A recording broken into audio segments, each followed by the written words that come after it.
Bonjour à tous et bienvenue dans Politique à table sur LCP. Vous connaissez le principe, on reçoit un invité, un homme ou une femme politique autour d'un plat et d'un dessert qu'il a lui-même choisi.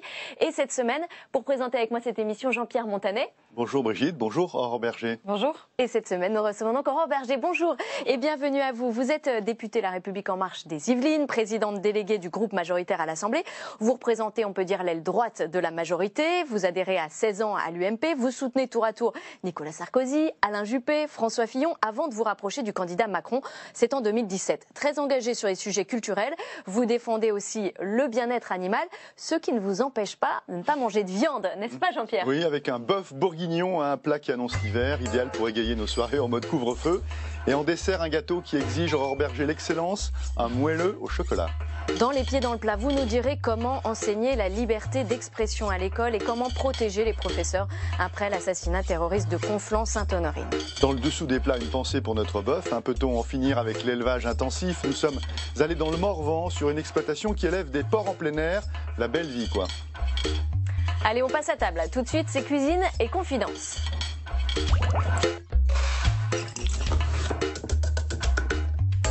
Alors Aurore Berger, vous en avez ras-le-bol assez de ces étiquettes qui vous collent à la peau, clivante, opportuniste, vous qui avez soutenu, on l'a entendu, tour à tour, Sarkozy, Fillon et j'en passe. Et maintenant, Emmanuel Macron. Alors qu'à table, alors qu'à table, question cuisine, là vous jouez vraiment la carte du consensus avec un plat très fédérateur, un bon vieux bœuf bourguignon des familles. Alors dites-moi si je m'égare quand je dis ça ou si c'est vraiment votre plat préféré.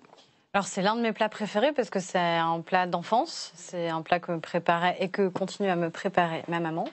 Et donc c'est vrai que quand on m'a demandé de choisir un plat, c'est celui-ci qui spontanément m'est venu parce que c'est celui qui évoque la chaleur de la famille. Alors je vous le tends et puis vous allez le goûter avec nous. Vous nous dire si vous rappelle votre enfance là. Voilà. Alors, je vous dis restaurant chez Françoise qui cuisine les plats. Je ne sais pas s'il cuisine aussi bien que votre maman. Vous allez nous le dire. C'est très beau. Il est très beau. Et il est fait dans les règles de l'art. Et c'est très bon. C'est le goût que vous reconnaissez? C'est le goût que je reconnais, évidemment, avec ses accompagnements, voilà, évidemment, avec les pâtes, etc. Donc oui, mais je pense que c'est un plat qu'aiment les Français aussi. C'est un plat, je ne sais pas s'il est consensuel.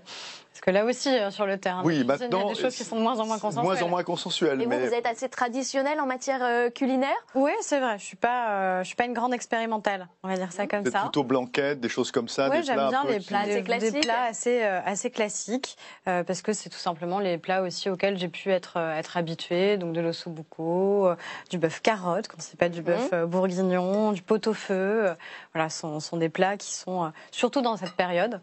À la fois période plus hivernale et aussi période où on a besoin de réconfort. C'est vrai qu'il annonce l'hiver ce plat aussi. Vous êtes un peu coucouné, ça? Oui, c'est ça. C'est des plats réconfortants en fait, je trouve. C'est des plats qui font du bien, ils sont réconfortants. Vous n'êtes pas trop téméraire, exotique. Manger des méduses chinoises, des choses comme ça. Non, j'ai jamais encore testé les insectes. C'est bon, paraît-il. Il y a plein de protéines comme dans le bœuf. Oui, il y a plein de protéines, mais je préfère le bœuf aux insectes. Et est-ce que votre maman vous a livré sa recette? Est-ce qu'il y a chez vous la recette de maman avec des... Alors la recette de maman, elle est plutôt pour le dessert, qui là a été vraiment transmis, mais qui est une recette que je n'ai pas le droit de dévoiler, voilà, qui doit rester strictement dans la famille, du gâteau au chocolat moelleux.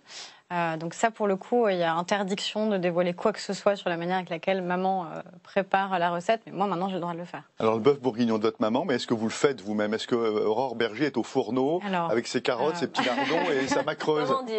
Comment dire? Pas vraiment. Ah, pas vraiment. Je cuisine, pour ainsi dire, pas. Par manque de temps ou par manque de temps? En vrai, par manque de temps d'abord. Donc quand je le fais, c'est justement plutôt en famille, entre amis, pendant les vacances. Où là, on met un peu la main à la pâte, on est plusieurs. Mais c'est vrai qu'au quotidien, je dois bien l'avouer, je ne cuisine pas. Et donc, quand a été prononcé le confinement, là, j'ai dû m'y mettre. Panique, plus de restaurant. Voilà, j'ai dû vraiment m'y mettre, mais je suis sûre qu'il y a plein de Français. Vous êtes beaucoup fait livrer aussi de la nourriture? Non, parce qu'en plus, dans les Yvelines, vous savez, il n'y a pas forcément beaucoup de livraisons comme à Paris. Donc, du coup, je m'y suis mise. Vous vous êtes lancé dans quoi, par exemple, pendant le confinement? Non, mais dites-nous, c'est le moment d'en parler. Cette émission est faite pour. Oui, les pâtes, c'est des plats qui s'accommodent de plein de choses, les salades aussi. Donc, je n'ai pas testé non plus une palette très très large. au-delà des recettes de cuisine et tout ça, est-ce que vous aimez quand même le bon produit? Est-ce que ça vous fait plaisir d'aller au marché, aller chez les petits commerçants? Tant que député, j'imagine que vous y êtes tous les dimanches sur le marché. Alors moi, c'est surtout le samedi chez moi. Et puis surtout, on a découvert ou redécouvert surtout, notamment moi dans mon département, tous les maraîchers et toutes les fermes qu'on a à proximité. Donc il y a à la fois ce qu'on peut avoir sur son marché, et puis pendant toute la période de confinement, on n'avait plus de marché. Mais on pouvait aller directement chez le producteur, chez l'exploitant, notamment dans les maraîchages.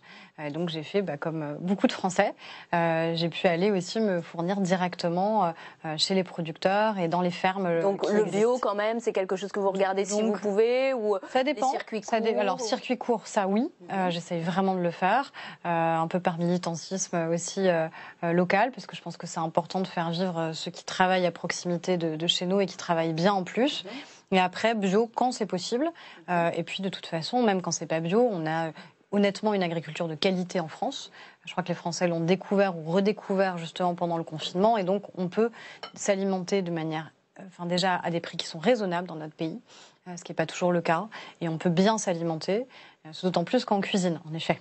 En allant au contact des producteurs, comme vous l'avez fait pendant le confinement, vous avez découvert des choses, des nouveaux légumes, des nouveaux fruits, alors, des choses non, honnêtement, vous avez ou des nouvelles façons de les préparer avec ces producteurs? Alors, soyons honnêtes, mon niveau de cuisine reste quand même assez basique. J'ai pas l'ambition de vous mentir là-dessus. Vraiment, j'ai fait du basique, mais j'ai fait. Ce qui était déjà assez nouveau pour moi. Mais non, ce qui est intéressant, encore une fois, c'est de voir la palette qu'on a qui est extrêmement large. Parce que moi, j'ai la chance, en tout cas dans mon département, d'avoir du maraîchage et de l'élevage et aussi ceux qui produisent leur pain. Enfin, vraiment, on a cette culture-là et on a de la chance de l'avoir. Et donc, je crois que ça, c'était important. Vous nous dites, j'aime les plats de mon enfance et je continue à en manger. Est-ce que vous mangez autant de viande qu'avant? Parce qu'aujourd'hui, il y a quand même cette pression sur la viande, sur le côté écologique aussi de l'élevage. Alors, j'ai pas arrêté de manger de viande et j'arrêterai pas de manger de viande, déjà parce que j'aime ça, tout simplement. C'est des goûts qui moi, m'intéressent, notamment que ce soit le bœuf, que ce soit le porc, que ce soit le lapin. Enfin, voilà, c'est des aliments que j'aime. Après, je pense qu'on est tous de plus en plus soucieux, à la fois sur la quantité de viande qu'on peut ou non consommer. Et c'est vrai qu'en France, on en consomme beaucoup, mais surtout sur la qualité et sur la traçabilité des produits qu'on consomme. Ça, je pense qu'on a tous pris l'habitude, quand on va chez le boucher ou sur son marché, de demander où a été élevée la viande, où est-ce qu'elle a été éventuellement abattue, quelles sont les méthodes, etc. Ça, je pense que la traçabilité, on y est tous très attachés. Après, je ne suis pas devenue végane, donc à la fois je suis très attachée à la question du bien-être animal, oui, mais pour autant, j'assume de dire qu'on peut évidemment élever des animaux, y compris à des fins d'élevage, de manière à pouvoir Vous avez nourrir les mêmes les exigences Français. avec le poisson, par exemple? C'est vrai que je l'ai peut-être moins. Enfin, je regarde d'où ça vient. Parce qu'il y a de l'élevage, parce Vous avez raison. Alors, je regarde d'où ça vient. J'essaye de faire en sorte qu'il y ait plus sauvage que d'élevage, notamment sur le saumon, qui a ses caractéristiques de ce point de vue-là. J'en consomme objectivement moins que de la viande. Et donc, je fais plus attention quand je consomme de la viande, mais y compris, je pense, quand on est au restaurant, de fait de demander d'où proviennent les aliments. Je pense que ça, c'est quelque chose qui est important aussi, d'autant plus que nous, notamment dans ce territoire en Île-de-France, on a la chance de pouvoir s'alimenter de manière assez locale. Donc, me dire que ce serait un bœuf qui provient, si ce n'est d'Île-de-France, mais même parfois de l'étranger, là, il y a quelque chose qui n'est pas cohérent, qui n'aurait pas de sens. Et ça, je pense que c'est notre vigilance à nous, de consommateurs, qui doit vraiment être beaucoup plus aiguisée et qui l'est de plus en plus. C'est pour ça, d'ailleurs, que les restaurateurs ont changé la donne, que nos producteurs ont changé la donne, et qu'il y a beaucoup plus de traçabilité que ce qu'on pouvait avoir avant. On va continuer à en parler, mais on va voir si vous êtes vraiment incollable. Tout de suite, c'est le quiz. Alors, chantre du bien-être animal, Aurore Berger, vous n'êtes pas fan, bien sûr, des poules en batterie, même si c'est compliqué de les interdire. On verra ça peut-être tout à l'heure dans la discussion. C'est le thème, en tous les cas, de ce premier quiz. On va voir si vous êtes incollable en matière de volaille. Laquelle de ces appellations ne correspond pas à une espèce de poule, vous pouvez le voir sur l'écran. Donc, A, c'est la counue du Forez. Le Forez, c'est la région autour de Saint-Étienne. B, c'est la solognotte. C, c'est le coucou de Rennes. Et D, la gauloise dorée. Donc parmi ces 4 appellations, il y en a une qui ne fait pas référence à une volaille ou à une poule, pour parler plus prosaïquement? À une poule. Écoutez, honnêtement, j'ai peur de dire une énorme bêtise, mais je vais dire la dernière quand même. La gauloise dorée? Ouais. Oh, avec un nom pareil, non. C'est vraiment une poule de chez nous, dorée et gauloise. Non, la réponse B, c'est solognote, parce qu'on change complètement d'espèce. C'est une espèce d'agneau. Voilà. Alors, vous peut-être voir la photo. Voilà, solognote. Ah, magnifique. Et pour le coup, je ne mange pas d'agneau. Oui. C'est un des rares... un animal que je ne mange pas. Et la coucou de reine aussi existe, c'est joli. Très bien, mais écoutez, je découvre, il faudra que j'aille voir sur place. On a un deuxième quiz pour vous. Alors, votre père, Alain Berger, est la voix française de Sylvester Stallone. Ça nous a évidemment beaucoup interpellé quand on a lu ça.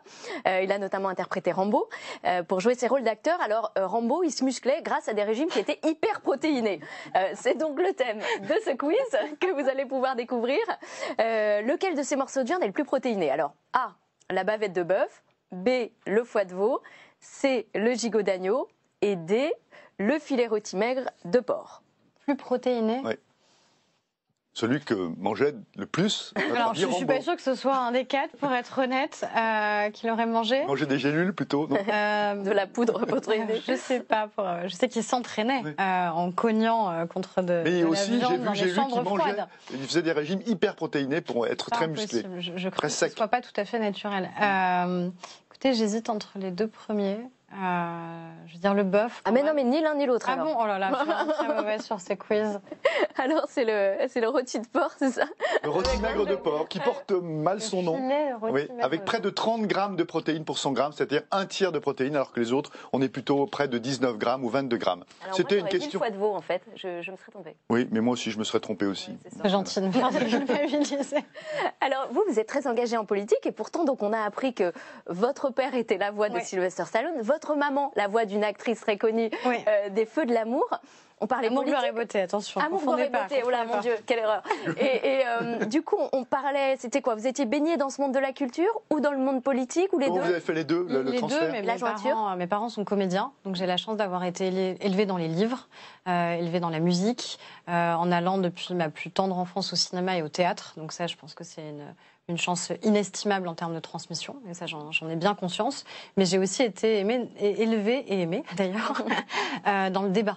C'est-à-dire que pour le coup, au travers des repas familiaux qu'on pouvait avoir, même si on était 3 à table, puisque je suis unique, on parlait tout le temps politique. Et donc depuis Parce que vos parents étaient passionnés de politique également? Parce que je pense, comme beaucoup de Français, ils aiment la vie politique. Ils n'aiment pas toujours les hommes et les femmes politiques, mais ils aiment la vie politique. Et génération 68 un peu ou pas? Génération complètement 68. Mon père était au Conservatoire d'art dramatique de Paris en 68. Donc il a mené la fronde du conservatoire à ce moment-là contre les barricades et tout. Il a tenu en fait le conservatoire pendant 68, y compris face à des tentatives d'intrusion de l'extrême droite. Maman passait son bac cette année-là, ils ont été très engagés, papa encore plus parce qu'il était étudiant à cette époque-là, dans les différents mouvements, les manifestations. Ma grand-mère se souvient être allée le récupérer au commissariat.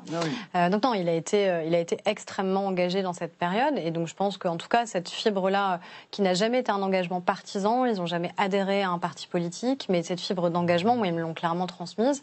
Et puis j'ai eu la chance d'être entourée de beaucoup d'adultes. En fait, il y avait tout le temps des amis de mes parents qui venaient à la maison et d'avoir toujours eu la chance de pouvoir être avec eux à table. Le monde de la culture, qui est très politisé Il y avait aussi le monde de la culture. Oui, mais moi je l'ai jamais ressenti comme ça. Moi j'avais la chance politisé au sens noble du terme, qu'il y a des avis Oui, il y avait des avis tranchés. Engagés, quoi. Mais j'avais la chance d'être avec des gens qui étaient intelligents, qui transmettaient, qui apprenaient des choses. Et on n'a jamais considéré que parce que j'étais une enfant, j'avais pas le droit de m'exprimer. Donc même si j'avais 6 ans, 7 ans, 8 ans, j'étais à la table des adultes, vous participiez à ces débats-là. Je vous ai vu tiquer tout à l'heure quand je vous présentais sur l'aile droite de la majorité. Souvent, on attribue les intellectuels au monde de gauche, finalement, à la gauche. Est-ce que c'est une erreur et est-ce que ça vous choque? Non, mais j'ai tiqué sur aile droite et sur aile gauche parce que moi, j'aime plus me définir comme ça, parce que sinon, ça veut dire qu'En Marche, ça fonctionne pas. C'est-à-dire, on n'a pas créé La République En Marche, et moi, j'y ai adhéré après la primaire de la droite. Moi, je fais toute la campagne d'Alain Juppé. Alain Juppé perd la primaire de la droite, et je fais le choix de ne pas m'engager pour François Fillon parce que justement, je considérais que ça correspondait pas aux valeurs et aux convictions qui étaient les miennes et que j'avais envie de porter dans cette campagne. Et je rejoins Emmanuel Macron aussi sur cette promesse-là, qui est de dire finalement, est-ce qu'on ne peut pas réussir à faire travailler ensemble ce que nous ont demandé 1000 fois les Français, des gens qui finalement n'étaient pas si éloignés. Et donc si moi-même, après 3 ans en tant que députée, je continue à dire je représente l'aile droite, etc. Je pense pas. Je représente et je porte des convictions qui sont les miennes et qui n'ont pas changé.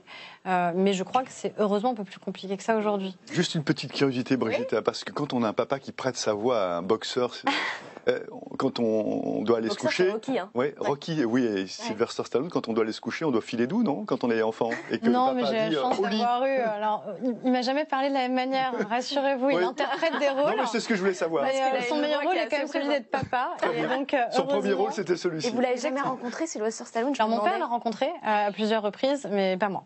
Mais mon père l'a rencontré à plusieurs reprises. En France, on sait que le déjeuner occupe une assez large place, et notamment en politique. Alors, on vous a demandé de réfléchir à un souvenir politique, c'est la brève de comptoir. Alors effectivement, il se passe quand même beaucoup de choses en politique et notamment à table avec des hommes ou des femmes politiques. Est-ce que vous avez une longue carrière politique malgré votre jeune âge, est-ce que vous avez un souvenir qui vous est revenu? Alors c'est vrai qu'on m'avait posé la question, j'ai essayé de me souvenir s'il y avait vraiment un repas marquant ou pas. Et en fait, j'ai pas vraiment trouvé 2 repas avec un homme ou avec une femme politique qui voilà, aurait marqué mon esprit. Mais sur la question du repas et de la place du repas en politique, moi, il se trouve que la circonscription qui est la mienne est aussi celle de Gérard Larcher. Donc, vous aurez remarqué qu'il y a un certain nombre de différences entre lui et moi. Et il a une réputation, en effet, de gastronome, on va dire ça comme ça. Et donc, c'est vrai que quand on se retrouve très régulièrement ensemble dans des manifestations, dans des événements, notamment dans des cérémonies de vœux, disons que on n'a pas tout à fait la même pratique après du buffet ou de la table, etc.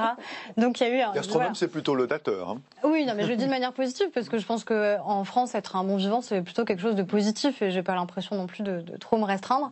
Mais c'est vrai que c'est un peu différent et c'est vrai que nous aussi à l'Assemblée, je sais qu'on a un peu bousculé les habitudes alimentaires. Justement, la fameuse buvette de l'Assemblée où on ne mangeait que du quinoa et du Coca Light. Alors non, j'ai jamais mangé de quinoa, mais le Coca Light, ça oui. Ça oui, et c'est vrai qu'on consomme beaucoup moins d'alcool à la buvette de l'Assemblée. C'est pareil, je vous dis, en circonscription, parce qu'ils étaient habitués à servir d'autres choses. Ou quand des maires m'invitent pour faire des déjeuners, c'est vrai que voilà. Après, on correspond à des générations aussi qui sont différentes. Donc je pense que le rapport à la table reste extrêmement important, ça oui. Mais comme on est aussi très nombreux députés, notamment dans celles et ceux qui sont arrivés il y a 3 ans, on avait des vies professionnelles auparavant, on a eu aussi des rapports un petit peu différents de ceux qui ont été élus depuis 30 ans, qui avaient ces habitudes de grands banquets républicains, de banquets, et puis de repas qui s'étirent, etc. Nous, on a un petit peu changé la donne. Je ne sais pas si c'est bien. En tout cas, je sais que voilà, il y a eu une baisse de la consommation d'alcool à l'Assemblée. Allez, on va parler un peu politique maintenant. Et on va passer à la deuxième partie de cette émission. On met les pieds dans le plat.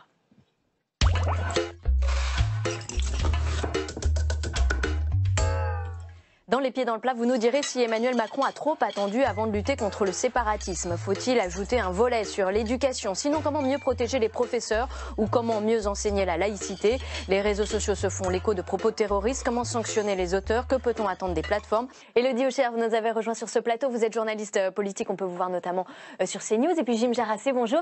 Vous êtes rédacteur en chef adjoint au Figaro. Bonjour Aurore Berger. Bonjour.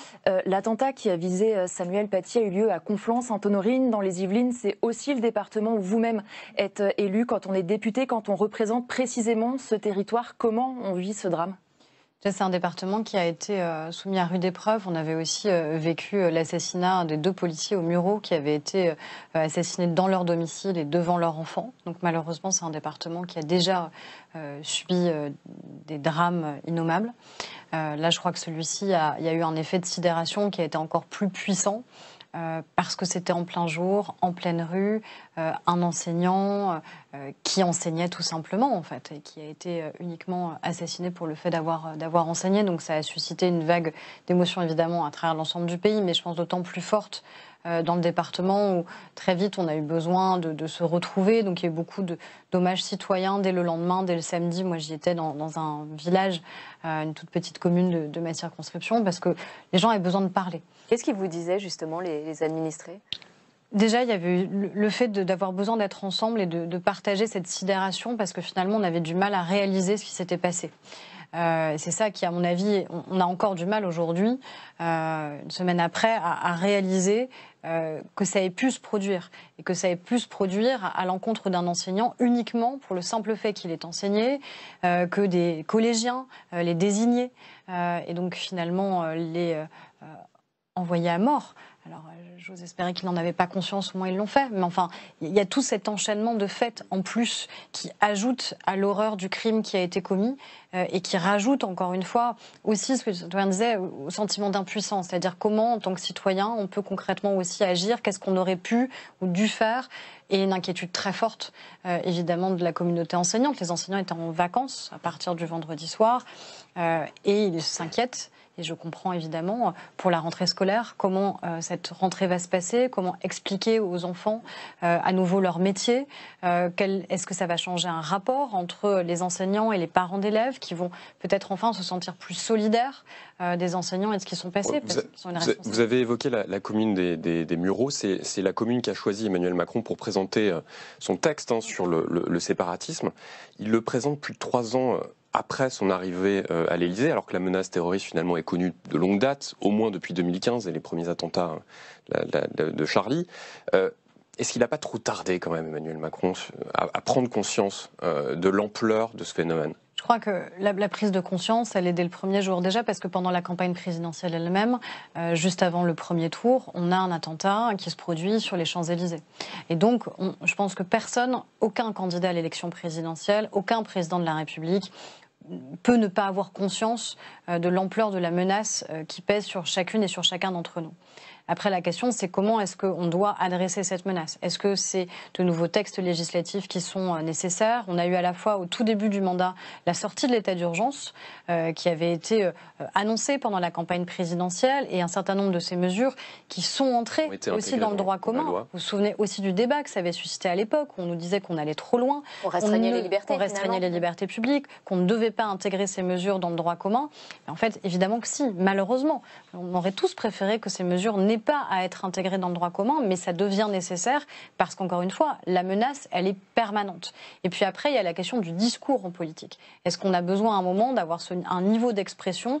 Et on attend en vérité que ce soit systématiquement le président de la République qui le fasse. C'est-à-dire que sur ces sujets, sur ces questions-là, qui sont des questions à la fois sur l'identité de notre pays, sur la capacité à résister à la menace, qui peut être autant intérieure qu'extérieure, est-ce qu'on attend la parole du ministre de la Justice ou du ministre de l'Intérieur ou des parlementaires? En vérité, c'est la parole présidentielle qu'on attend et je pense que c'était nécessaire que lui-même puisse s'exprimer sur cette question. Aurore Bergé, sur ces 3 ans, je rebondis sur la question de Jim. On voit que le gouvernement fait feu de tout bois aujourd'hui. On a l'impression qu'ils veulent rattraper quand même ce temps perdu, ces 3 ans de perdu. Ça donne cette impression. On voit Gérald Darmanin qui est partout. Partout, effectivement. Est-ce que vous n'avez quand même pas conscience peut-être que ces 3 ans n'ont pas été mis à profit pour faire toutes les mesures qu'on est en train de prendre aujourd'hui, pas dans la précipitation, mais c'est assez spectaculaire. Il y a 2 choses. Il y a qu'est-ce qu'on a pu faire en 3 ans et il y a le moment particulier qu'on vit.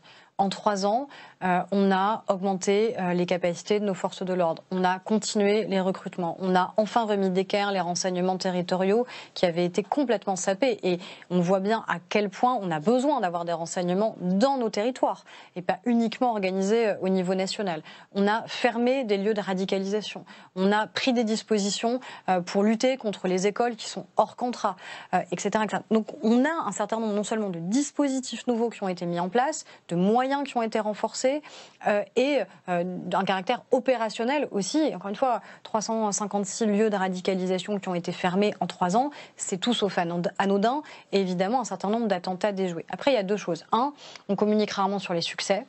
On le sait, c'est pas la culture du ministère de l'Intérieur et on comprend aussi pourquoi on ne doit pas communiquer sur ces succès pour justement ne pas créer un climat qui soit un climat trop anxiogène.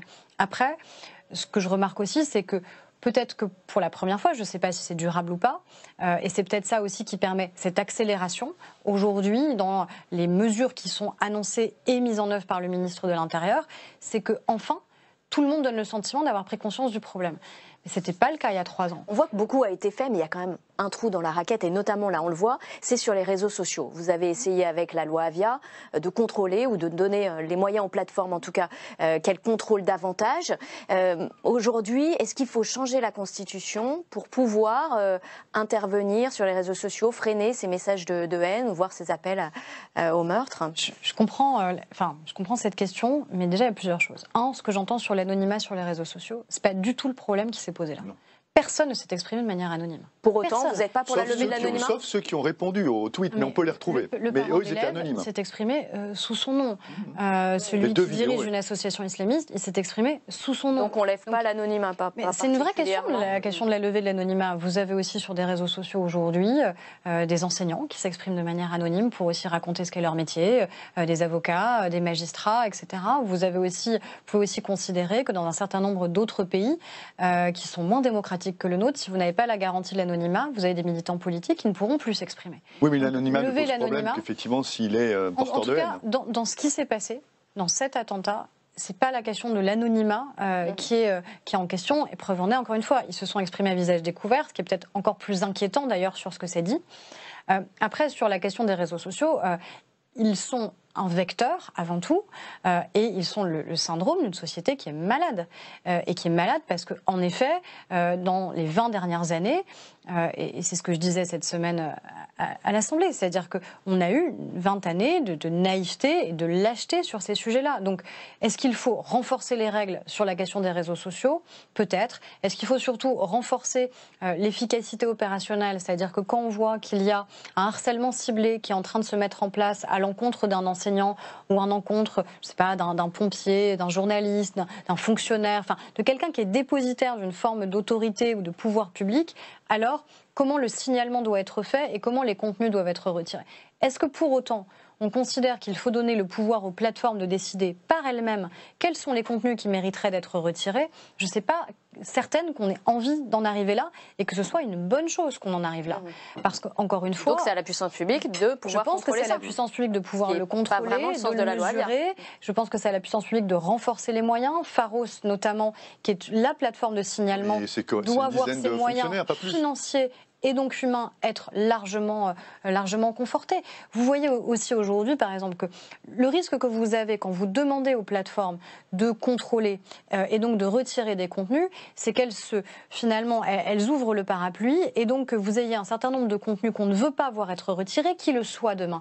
Et d'ailleurs, vous avez beaucoup de militants qui sont des militants laïcs, républicains et qui ont vu leur contenu sur Twitter être retiré. Pourquoi? Parce que tout d'un coup, vous avez des milliers de signalements à l'encontre de comptes qui sont des comptes complètement démocratiques et républicains.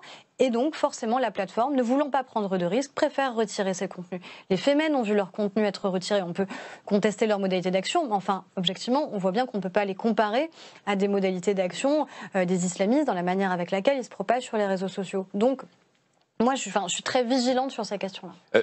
Plus globalement, depuis vendredi, les partis politiques font assaut de propositions sur la question de l'islamisme radical. La droite réclame, elle, de façon assez classique, un durcissement des mesures, un renforcement de l'arsenal pour faire la guerre face à ce fléau. La gauche, elle insiste plus sur la question des inégalités, de la ghettoisation. Est-ce que En Marche peut incarner une sorte d'en même temps entre ces deux voies, ces deux solutions pour lutter contre le fléau de l'islamisme radical? Ou est-ce qu'il n'y a pas d'en même temps possible sur cette question? Sur la question de la lutte contre le séparatisme islamiste, il n'y a pas de en même temps possible. Ça, je le dis de manière très claire. Quand on veut lutter contre le séparatisme islamiste et qu'on dit qu'on est un pays qui est en guerre, parce que justement on nous a déclaré cette guerre-là, alors on doit lutter de manière extraordinairement efficace. Ça veut dire lutter contre la radicalisation, ça veut dire lutter contre la déscolarisation, ça veut dire renforcer les moyens opérationnels de nos forces de l'ordre, ça veut dire expulser les étrangers qui sont radicalisés, comme ça a été annoncé par le ministre de l'Intérieur, ça veut dire fermer des lieux de radicalisation, ça veut dire la question du contrôle des prêches aussi qui peuvent être faits. C'est la question de la radicalisation en prison, c'est-à-dire c'est l'ensemble de ces champs qui doivent être largement confortés et renforcés. Après, se dire que le terrorisme se nourrit du séparatisme islamiste et finalement a un terreau qui est plus favorable, évidemment, malheureusement, sur des quartiers qui sont des quartiers plus en tension, qui sont des quartiers plus prioritaires, qui sont du quartier où vous avez une forme de séparatisme social, Oui, mais je pense qu'il ne faut surtout pas qu'on mélange ces deux sujets, parce que déjà, rien ne justifie qu'on puisse accréditer ces thèses, qu'on puisse les propager. Sans relativiser, mais... Oui, mais moi je vois bien le relativisme qui existe dans un certain nombre de partis à gauche, c'est-à-dire que quand on a un attentat comme celui qu'on a vécu la semaine dernière et que la première réponse n'est pas une réponse d'une extrême fermeté républicaine, mais que tout de suite c'est une réponse qui cherche à comprendre, si ce n'est à excuser, en tout cas à amoindrir ce qui s'est passé en disant finalement le vrai problème il n'est pas dans la lutte contre le séparatisme islamiste, mais il est d'abord dans la lutte contre telle ou telle, je sais pas, communauté, organisation. Jean-Luc Mélenchon à propos des Tchétchènes. Oui, enfin, Jean-Luc Mélenchon se réveille sur le sujet. Tant mieux, un grand bien lui fasse. Moi, je suis pas allée à la manifestation dimanche parce que j'avais pas envie de marcher à côté de la France insoumise. Qui avait marché dans la marche contre l'islamophobie. Et à un moment, on ne peut pas, sur ces sujets-là, tergiverser en permanence. On ne peut pas être hypocrite sur ces questions-là.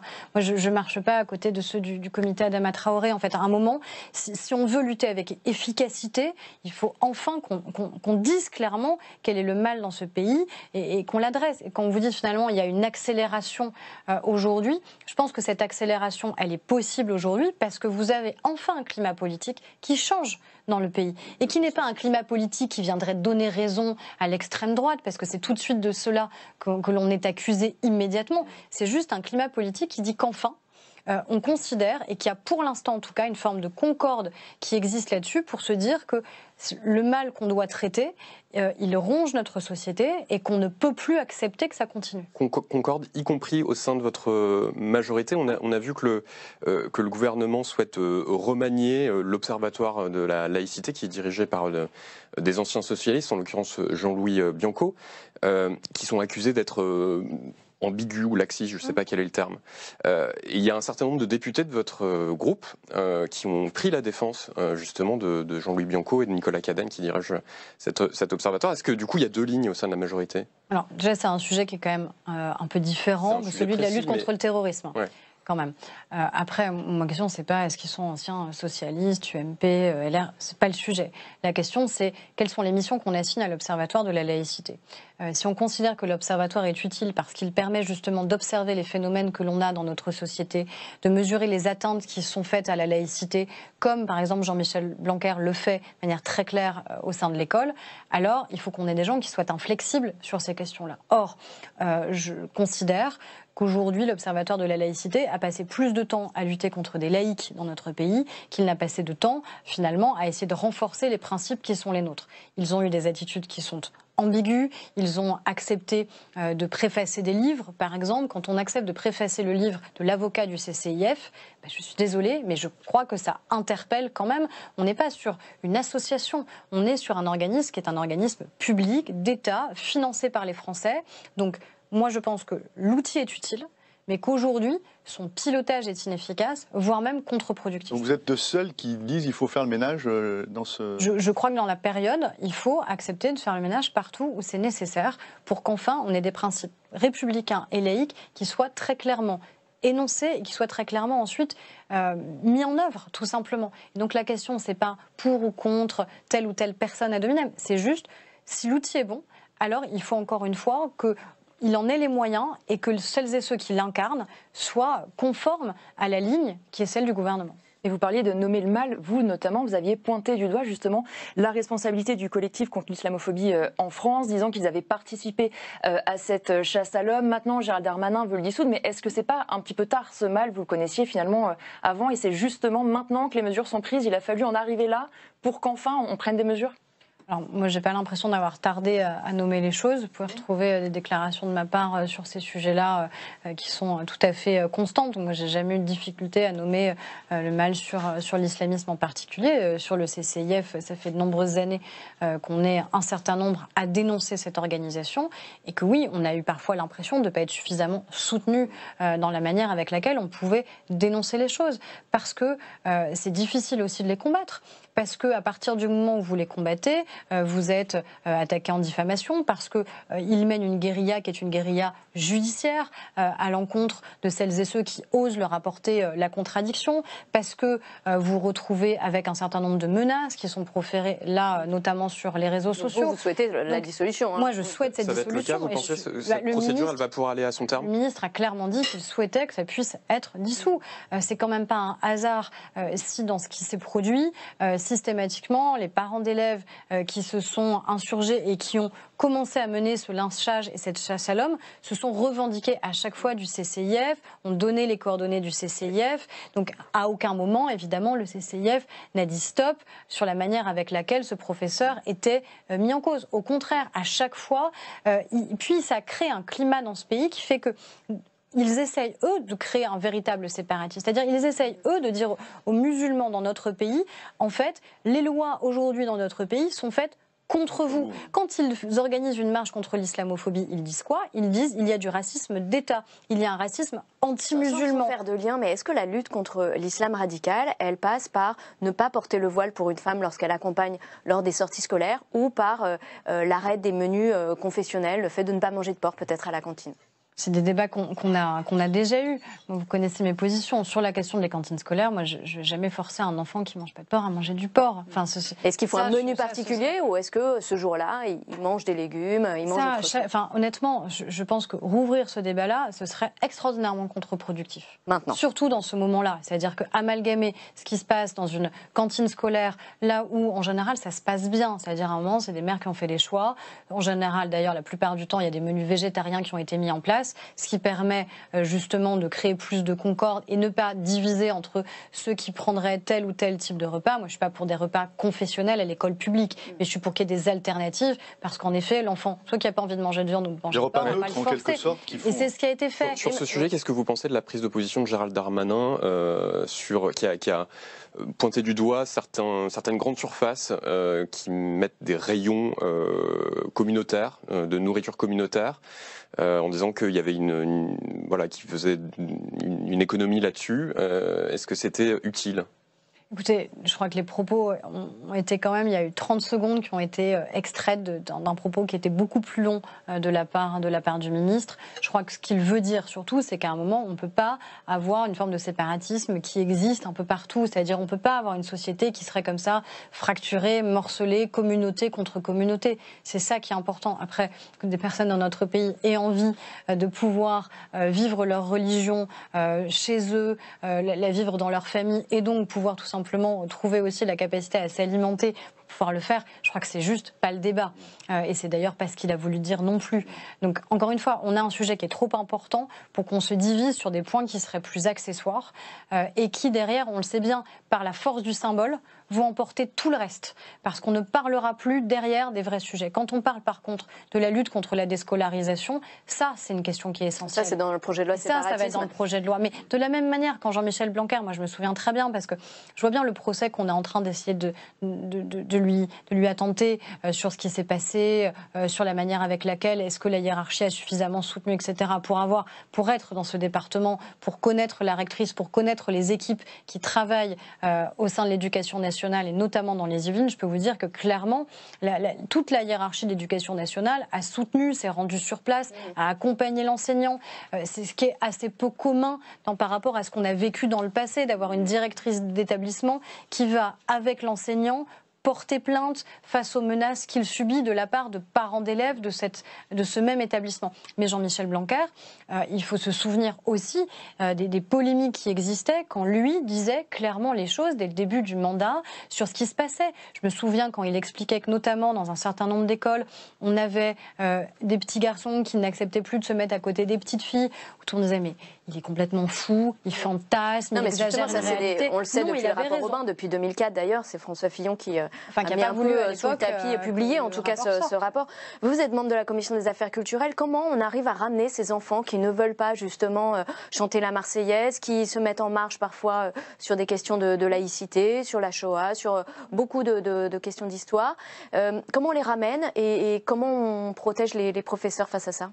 Déjà, parce qu'il y a plusieurs sujets. La question évidemment de toutes les associations de soutien scolaire et de toute la partie déscolarisation. Déjà, la première des choses, c'est de les ramener à l'école, et qu'elles soient privées sous contrat ou qu'elles soient publiques, mais c'est de les ramener dans un cadre qui a un champ républicain. Aujourd'hui, on a des enfants qui sont substitués à la République et qu'on ne voit pas, qui sont complètement hors des radars. Et c'est des milliers d'enfants et qui là sont concentrés surtout dans un certain nombre de nos quartiers et qui du coup disparaissent complètement pour nous. C'est-à-dire on n'a plus aucun droit de regard finalement sur ce qui se passe et finalement très peu sur ce qui se passe dans leur famille. Donc la première chose, c'est lutter de manière très claire contre la déscolarisation. Prendre la décision de dire qu'il faut qu'il y ait une scolarisation obligatoire à l'école dès 3 ans, c'est une décision qui est essentielle, qui concerne clairement un certain nombre d'enfants pour les plus grands, mais déjà, ça commence par là, parce que si à partir de vos 3 ans, vous échappez complètement à l'école et au système scolaire tel qu'il existe dans notre pays, vous imaginez bien derrière les difficultés.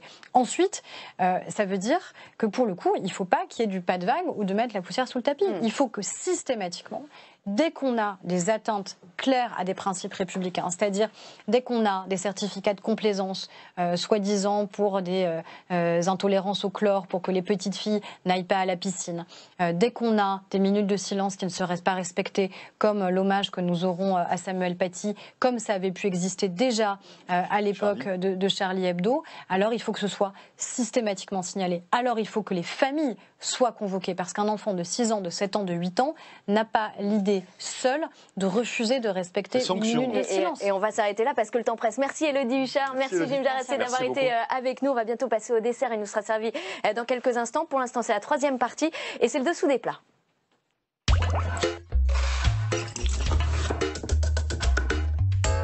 Alors même au sein de ceux qui se battent pour le bien-être animal, Aurore Berger, la question fait débat. Faut-il interdire l'élevage intensif, veaux, cochons, poules entassées dans des conditions épouvantables au nom de la rentabilité? Alors il existe bien des solutions alternatives. Exemple dans le Morvan, avec cet éleveur de vaches qui engraisse aussi une 50aine de porcs en plein air. C'est un reportage de Clément Perrault.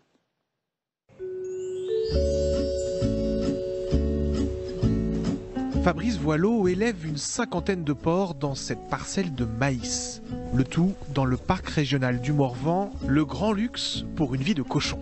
Avec la canicule de fin septembre, ça leur servait d'ombrage. Et aujourd'hui, ça leur sert d'air de jeu dans la boue. Je n'ai pas la psychologie du cochon, mais je pense qu'ils sont heureux, oui, évidemment. Oui. On le voit très bien, ils ne sont pas sauvages, ils ne sont pas apeurés. Ces porcs sont ici pour leur phase d'engraissement qui dure 5 mois. Ils sont d'une race standard, la même que dans les élevages intensifs. Et d'après l'éleveur, ils sont parfaitement adaptés au plein air. On a eu les fortes canicules, on a eu la neige, on a eu les gelées, on a eu le froid des -10, -12, sans aucun souci majeur. Mais Fabrice Voileau élève surtout des vaches charolaises. Les cochons, pour lui, c'est juste une activité de complément. Cela lui rapporte autour de 2500 € par an. Avec 8 autres éleveurs, il est intégré à une filière haut de gamme baptisée Porc Plein Air Morvan. C'est un fabricant d'aliments qui l'organise. Avec 1000 porcs par an, la production reste confidentielle et n'a pas vocation à s'élargir démesurément. C'est un marché de niche. On ne pourrait pas faire que du porc plein air pour nourrir toute la France, c'est pas possible. Pourquoi ? Aujourd'hui, c'est des cycles qui sont assez longs. Nous, on fait du porc de 5 mois, 6 mois, contre du porc qu'on va faire standard à 3 mois et demi.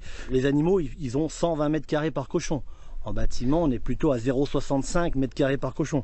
Donc si on mettait tous les cochons de bâtiment dehors, il nous faudrait vraiment une surface énorme, quoi. Prenez l'exemple des poules pondeuses. Imaginons qu'on dise, voilà, on n'a plus de poules pondeuses en cage. En gros, il faudrait libérer, entre guillemets, 200 millions de poules. Il faudrait mettre 200 millions de poules en plein air. Alors imaginez déjà quand on voit le fameux coq Maurice sur son île d'Oléron, le tollé pour un coq qui chante. Imaginez 200 millions de poules en plein air.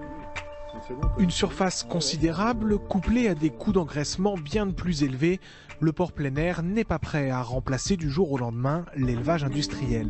D'autant que son prix est plus élevé. Vérification sur l'étal du boucher. Les côtes de porc, le filet mignon de veau, les côtes échines. Tout ça, ça vient du porc élevé en plein air du Morvan. Nous, une côte de porc, c'est 11,95. Du porc normal, vous allez le trouver à 8-9 euros. Puis en grande surface, là, n'en parlons pas, c'est 6 euros, 6-7 euros. Forcément, c'est plus cher que du porc élevé en batterie. Plus cher, oui, mais d'une qualité nettement supérieure. C'est un petit peu plus ferme. Elle n'est pas grasse du tout, elle n'est pas granuleuse. Et c'est surtout après cuisson qu'on voit la différence. Elle ne rétrécit pas dans la poêle, elle ne rend pas d'eau.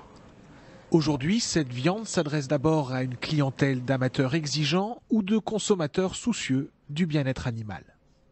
Aurore Berger, vous avez vu ce reportage. Il y a eu une proposition de loi ici à l'Assemblée du groupe EDS pour interdire notamment l'élevage intensif et l'élevage industriel. Est-ce que vous pensez que c'est utopique de vouloir interdire cet élevage industriel et intensif comme ça, ou que c'est possible? Parce que là, on le voit sur une cinquantaine de porcs, mais est-ce qu'on pourrait vivre comme ça? Si on prend l'exemple notamment du porc, si déjà on devait demain transformer tous nos élevages porcins en plein air, ça coûterait 13 milliards d'euros.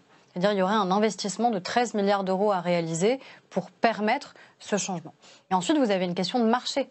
Et c'est ce qui est démontré d'ailleurs dans le reportage. C'est-à-dire que forcément, ça coûte plus cher. Et ça coûte vraiment plus cher. Et donc, vous avez une difficulté à la fois avec des Français qui soit ne veulent pas, soit ne peuvent pas mettre ce prix supplémentaire pour acheter une tranche de jambon notamment. Donc, on a aussi cette question de marché. Et ensuite... moi, je suis très soucieuse, en effet, des modalités d'élevage, des modalités d'abattage aussi, parce que souvent, ce que nous disent les éleveurs, c'est que, notamment des éleveurs qui vraiment ont déployé des efforts importants, qui se sont modernisés, c'est une fois que mes animaux partent, il y a une question sur le transport, il y a une question ensuite sur l'abattage et sur cette traçabilité. Donc ça, il y a aussi cette question-là qui est essentielle. Mais quand j'entendais notamment Cédric Villani en parler lors de la proposition de loi, on a l'impression qu'il se réfère à un temps qui n'a pas existé. C'est-à-dire on fantasme ce qui se passait dans les fermes il y a 30, 40 ou 50 ans. Mais enfin, il y a 30, 40 ou 50 ans. Il ne doit pas y avoir un mouvement quand même pour aller vers plus d'élevage en tout cas, c'était pas plus respectueux du bien-être animal il y a 30 ou 40 ans. Au contraire, il n'y avait pas du tout cette question du respect du bien-être animal, elle n'était pas encore présente. Et d'ailleurs, le métier était encore plus difficile. Et donc aujourd'hui, les élevages se sont largement améliorés. Comment on tient compte alors justement aujourd'hui du bien-être animal dans des élevages qui sont très importants comme ça? Alors déjà, parce que la taille de l'élevage ne veut rien dire sur la question de bien-être animal. Vous pouvez avoir un élevage très restreint ou pour autant, parce que vous pouvez avoir uniquement une famille qui s'en occupe mais qui peut avoir un moment des difficultés. Moi, je l'ai vécu dans mon département. C'est-à-dire que vous aviez à un moment un éleveur qui n'a pas pu continuer à s'occuper de ses animaux tout simplement parce qu'il était pris à la gorge, parce que financièrement, il s'en sortait plus. Moi, je vous parle de ces poulaillers, de ce cage qui sont tout entassés. Il avait peu d'animaux. Donc se dire, parce que l'élevage est restreint, du coup, il y aura une attention supplémentaire au bien-être animal, non. Et je peux vous donner d'autres exemples. Chez moi, pareil, vous avez un élevage de 500 vaches. Alors, des gens pourraient hurler en disant 500 vaches, c'est pas possible. Ben, moi, je les invite à venir et à voir comment on peut respecter le bien-être animal parce qu'on fait preuve d'innovation, parce qu'on a des employés qui y travaillent et parce que je peux vous dire, pour les avoir rencontrés, qu'il n'y en a pas un qui accepterait qu'on touche à un de ces animaux. Et sur les poules, parce que ça a été un des gros sujets, mais la filière, elle a fait des efforts considérables. Il y en a encore on est à 53% aujourd'hui. Il y en a encore à faire, Aurore Berger. C'est inéluctable, il va falloir quand même abaisser cet élevage intensif. Comment on va s'en sortir? Quelles sont les solutions pour sortir de ce système d'élevage intensif? En jouant sur la consommation de viande, en jouant sur les habitudes alimentaires? Plusieurs choses. Parce que les filières aujourd'hui s'y sont déjà engagées, notamment sur la question de l'élevage de poules, puisque c'était un des premiers sujets sur les poules en cage. Aujourd'hui, alors que l'engagement c'était 50% d'élevage hors cage pour 2022, on est déjà à 53% d'élevage hors cage en 2020. Donc ça veut dire que ça fonctionne. Aussi parce qu'il y a une traçabilité, il y a une attente très forte des consommateurs. On voit aussi dans la manière avec laquelle c'est mis en valeur en rayonnage, où clairement c'est devenu un atout pour aller chercher le consommateur, d'avoir ce type de produits qui sont mis en vente dans tel ou tel supermarché ou directement évidemment à la ferme. Donc oui, il faut aller beaucoup plus loin. Parce qu'il y a encore des images qui sont diffusées par L214, des vidéos épouvantables, ça existe toujours, donc il y a encore du boulot. Ces vidéos, elles sont insupportables, elles sont épouvantables. Il doit y avoir systématiquement dans ces cas-là des enquêtes sanitaires et des contrôles qui doivent être faits. Est-ce que pour autant ces images, elles, suffisent à résumer tout un secteur? Non. Et ce serait profondément injuste de considérer aujourd'hui que nos agriculteurs et que nos éleveurs soient limités à une image, à une vidéo, aussi désastreuse soit-elle. Et vous avez bien signé le RIP, sauf erreur de ma part, ce référendum d'initiative populaire, notamment pour interdire l'élevage intensif.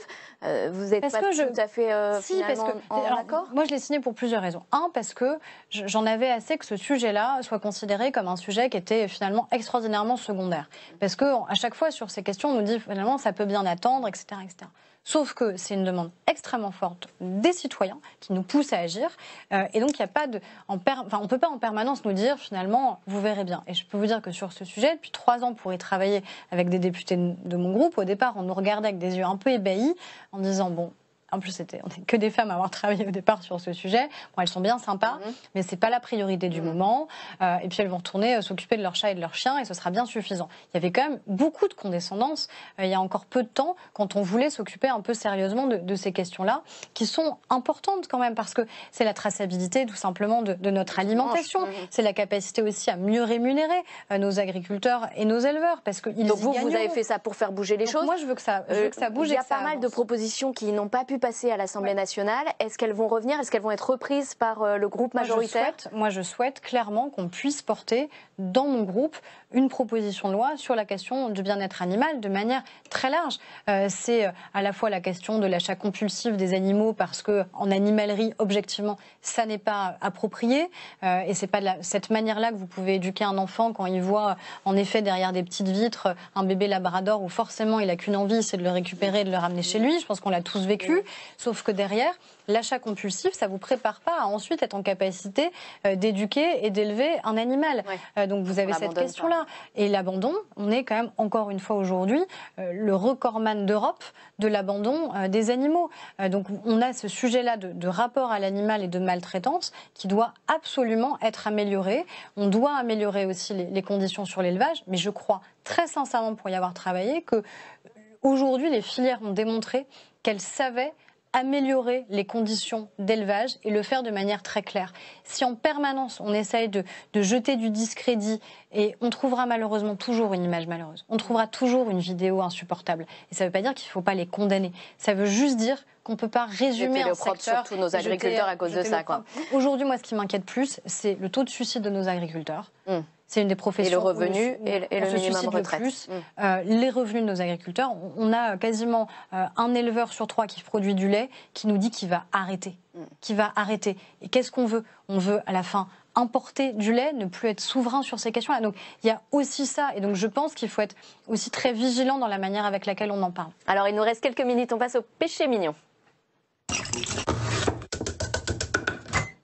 Ah, le moelleux au chocolat Aurore Berger, un symbole d'une pâtisserie galvaudée, parce que quand on voit que dans toutes ces brasseries parisiennes ou ces restaurants, on peut manger ce petit moelleux au chocolat, mais qui a été confectionné sous vide, juste réchauffé au dernier moment, alors qu'il demande beaucoup d'attention. D'où le fait maison. Voilà, le fait maison. Et ce qui fait la réussite, c'est bien sûr cette petite croûte, mais surtout ce cœur coulant, fondant. Le secret, c'est bien sûr de mettre cette pâtisserie au réfrigérateur et la faire chauffer 6 à 7 minutes, puisque le gâteau n'aura pas le temps de cuire et que le cœur sera encore fondant et coulant, alors que le four a réchauffé l'extérieur. Voilà. Alors on va essayer, on va faire le test. Aurore, il faut couper ce fondant et voir si le cœur est coulant. Si le cœur est coulant, il est réussi. S'il est dur, il est raté. Ah là là, mince alors. Non. Je crois qu'on peut dire qu'il est réussi. Alors le problème, à la décharge de notre restaurateur, il est resté un petit peu au chaud, donc il a pu... Mais effectivement, il faut le servir chaud et il est tiède ou froid à l'intérieur et coulant. Mais il est très bon et fort en chocolat parce que vous avez le chocolat, je crois. Exactement. C'est votre péché mignon, vous en mangez souvent. Oui, le chocolat, c'est un problème. Vous avez une petite tablette de chocolat dans votre bureau? Non, j'évite parce qu'en général, elle ne reste pas très longtemps. Donc oui, c'est un problème, le chocolat. Et le moelleux, c'est aussi ce mélange des textures, quoi, le coulant, le plus c'est la douceur, à l'extérieur. En fait, c'est la surprise aussi, justement, de la découverte. Est-ce que ce sera ou non vraiment moelleux à l'intérieur? Et je trouve que voilà, il est parfaitement réussi, en tout cas. Et le chocolat, vous le mangez sous toutes ses formes, enfin en mousse au chocolat, en gâteau. C'est accro de la tablette. Et une tablette, la vraie tablette 70%, de chocolat, 70 non, au-dessus 70. au moins 60. Mais vous êtes du genre, je commence la tablette, je vais jusqu'au bout, vous la mangez entièrement ou pas? C'est ça ma difficulté, c'est qu'à partir du moment où il y a une tablette dans le bureau, donc j'essaye d'éviter d'en apporter. Donc si on veut vous faire plaisir, on vous offre des chocolats. Ah oui, ça, sans problème. Et vous choisissez aussi les crus, parce que maintenant il y a les chocolats péruviens, équatoriens, brésiliens, vietnamiens. Ducasse a une chocolaterie où vraiment on peut aller voir plusieurs crus différents. Exactement, et moi j'ai découvert ça aussi chez des vrais chocolatiers, c'est-à-dire qui vont eux-mêmes sur place, qui vérifient là encore quand on parle de traçabilité, la manière avec laquelle c'est exploité, les personnes qui travaillent aussi sur ces exploitations-là, et des goûts extraordinairement différents en fonction des pays de provenance du cacao. Donc ça, c'est assez fascinant. Profitez-en bien, car le réchauffement de la planète pourrait flinguer le cacao, malheureusement.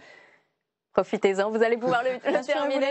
Merci à vous, Aurore Berger, d'avoir participé à cette émission. Merci Jean-Pierre. Merci à vous tous de nous avoir suivis. Rendez-vous bien sûr la semaine prochaine pour un nouveau numéro de Politique à table. Et bien sûr, on remercie chez Françoise qui nous a préparé ce très bon bœuf bourguignon et ce moelleux au chocolat très réussi. Merci à vous tous.